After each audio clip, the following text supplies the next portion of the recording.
Well, now we move to a decision from a former Victoria's Secret model who stunned the fashion world by giving up her career. We're going to talk to Kylie Bisutti in just a moment, but first, her story. 3 years ago, at the age of 19, Kylie Bisutti was one of the sexiest young models around. Out of 10,000 contestants, America voted her to be a Victoria's Secret runway angel. Kylie had worked modeling jobs for years, dreamed of becoming a supermodel, and this was her crowning achievement. But eventually, Kylie was ashamed. It definitely made me feel like I was being made to sell sex.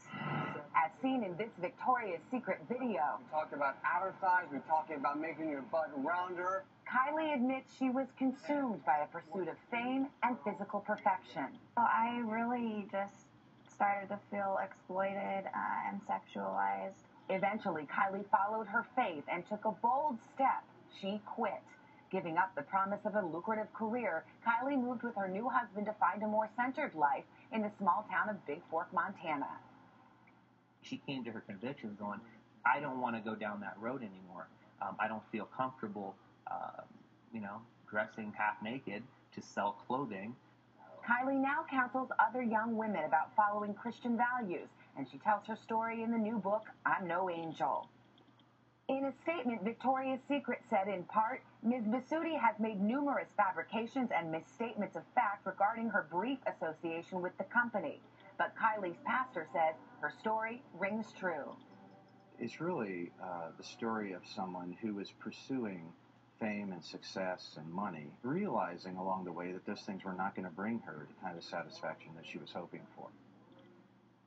And Kylie Bisutti is with us now. Her new book is I'm No Angel, From Victoria's Secret Model to Role Model. Kylie, good morning to you. Good morning. You were from a little town in Nevada called Jackpot, and you must have kind of felt you had won the jackpot when your modeling career took off. Was that your lifelong dream? It was my lifelong dream. Mm-hmm.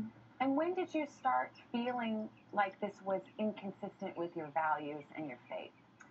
Well, it was a slow, gradual process over time, but it really revolved around modeling lingerie.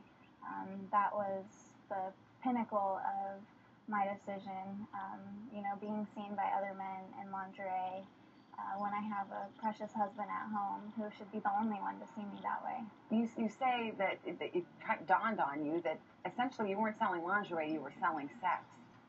Exactly. That's my perception of it. I believe that the modeling industry as a whole really exploits young girls. Were you late to come to that realization? I mean, you look at watching you walk the runway on a Victoria's Secret runway, and I mean, it's pretty clear what modeling is about in some ways. Yeah, it definitely is, and I'm just thankful that God changed my heart, earlier on rather than being 5 or 10 years down the road of runway modeling and lingerie modeling.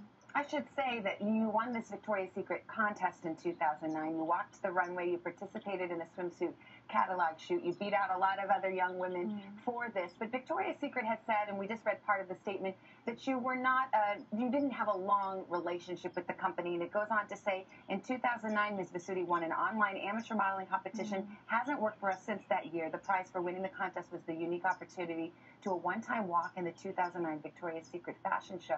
I guess the company's kind of suggesting that maybe you're overstating your relationship with them in order to sell books. What would be your response?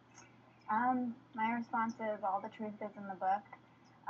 My book's really not about Victoria's Secret. It's about the modeling industry as a whole and about helping girls with self-body image issues, eating disorders, and really exposing the entire industry for what it is. It's not targeting their brand.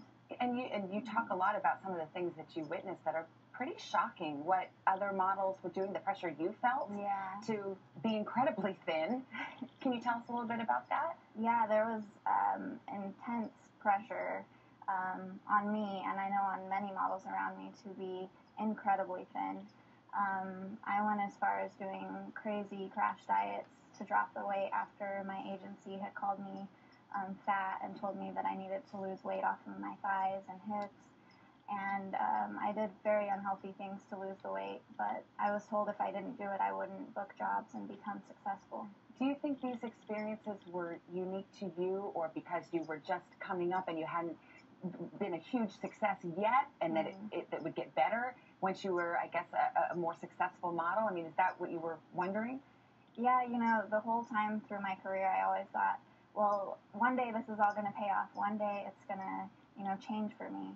But I realized it never really changed the way I thought it would. And as I saw more and more girls collapsing after runway shows, hospitalized because of eating disorders, I realized it wasn't just my experience, it was everyone in the entire industry. And to choose to live out your faith in this big, bold way, was it hard to make that decision, but also to give up something, as you said, was a lifelong dream as well? You know, the amazing thing is I felt total peace about my decision, and now I'm the happiest I've ever been in my entire life. I don't regret any decisions. I'm just so happy now. Oh, I'm so happy to hear that. Kylie Bisutti, thank you for being here and sharing your story. Thank you so much. Again, the book is called I'm No Angel.